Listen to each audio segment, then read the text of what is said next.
সম্প্রতি ভারতবর্ষে একটা নতুন আইনের ঘোষণা হয়েছে। সে আইনটি হলো ইউজিসি আইন। ইউজিসির ফুল ফর্ম কি? University grant commission.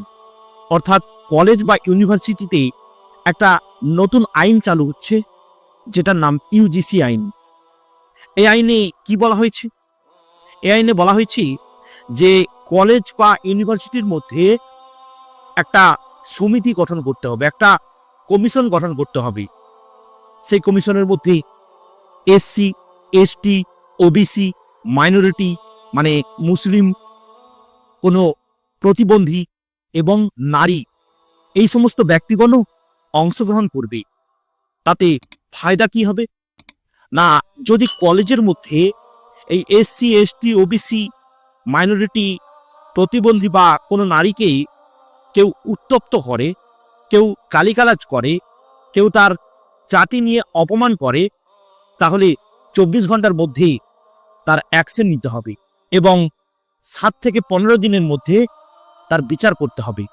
আর এটাই নিয়ে সাধারণ হিন্দুদের, হ্যাঁ ভাইরা, আজ আমি সাধারণ হিন্দু বলে শব্দটা ইউজ করছি, কেননা এই আইনটিতে এই সাধারণ হিন্দু বা জেনারেল কাস্টের হিন্দু এবং এসসি, এসটি, ওবিসি, মাইনরিটি এদেরকে নিয়েই প্রকৃতপক্ষে এই আইনটি চালু হচ্ছে।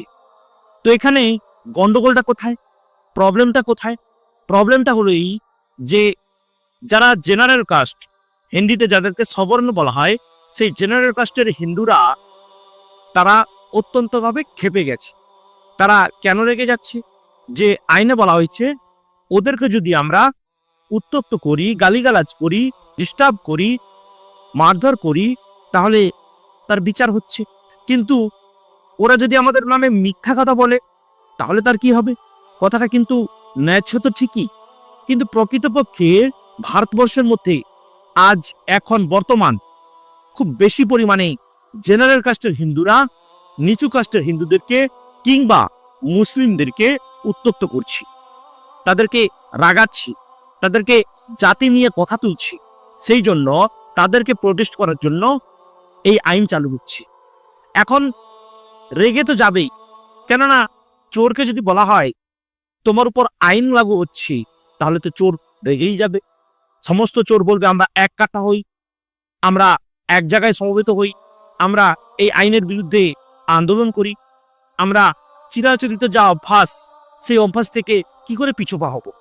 আমরা দলিত মানুষ দেখলেই তাদেরকে অপমান করব, আমরা এসসি, এসটি এই সমস্ত মানুষদেরকে পায়ের তলায় পিষে রাখবো, আমরা মাইনরিটি অর্থাৎ মুসলিমদের দেখলে তাদেরকে রোহিঙ্গা, বাংলাদেশি ইত্যাদি বলে যে উত্তপ্ত করতাম, যে মারধর করতাম, যে অন্যায় করতাম, সেটা তো করতে পারবো না। এটাই হচ্ছে আসল মোদ্দা কথা। সেই জন্যই দেখবেন আপনাদের নিউজ ফিডে নিশ্চয়ই আসছি যে সরকারের বিরুদ্ধে এরা আন্দোলন করছি। এটা অনেকটা হাস্যকর জিনিস হচ্ছে, তাই না ভাই? যে মোদিকে, যে অমিত শাহকে আপনারা ভগবান বলে মানেন, আপনারা তো অনেক সময় বলেওছেন যে মোদি হচ্ছে আমাদের বাপ, বাবা, তাহলে তার বিরুদ্ধে এত আন্দোলন কিসের? কেন আন্দোলন? ওই একটাই কথা, আপে ঘা লেগে যাচ্ছে, একেবারে কলিজায় ঘা লেগে যাচ্ছে।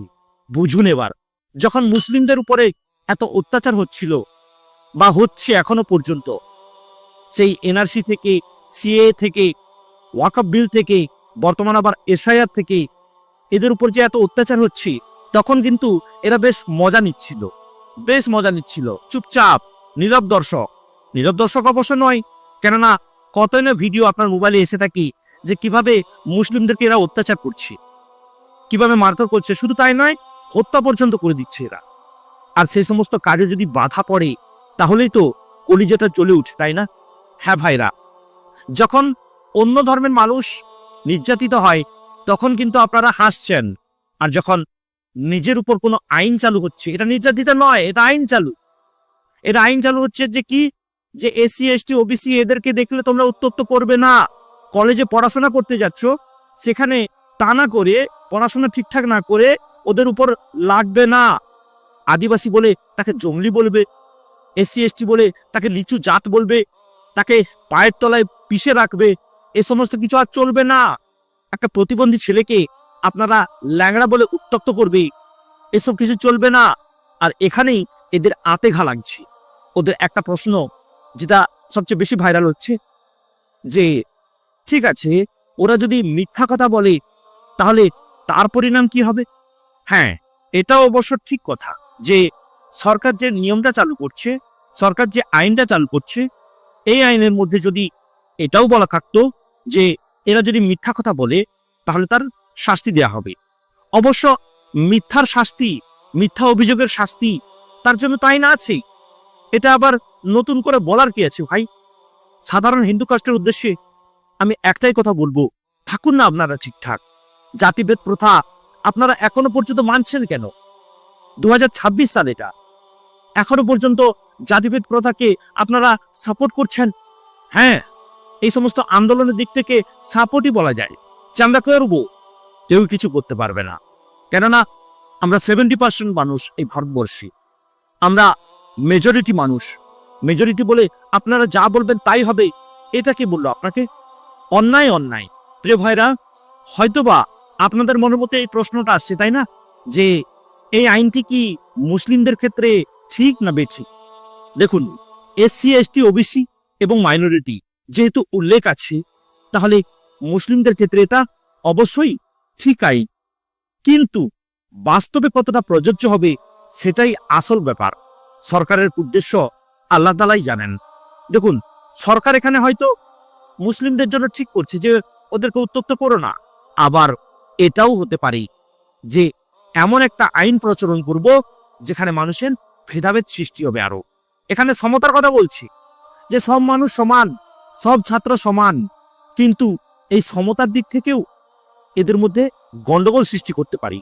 সরকারের উদ্দেশ্য হয়তো এটাও হতে পারে যে এতদিন তো মুসলিমদেরকে নিয়ে নাচিয়েছি, এবার হিন্দুদের জেনারেল কাস্ট আর নিচু কাস্ট অর্থাৎ এসসি, এসটি এদেরকে নিয়েও একটু নাচিয়ে দেখা যাক।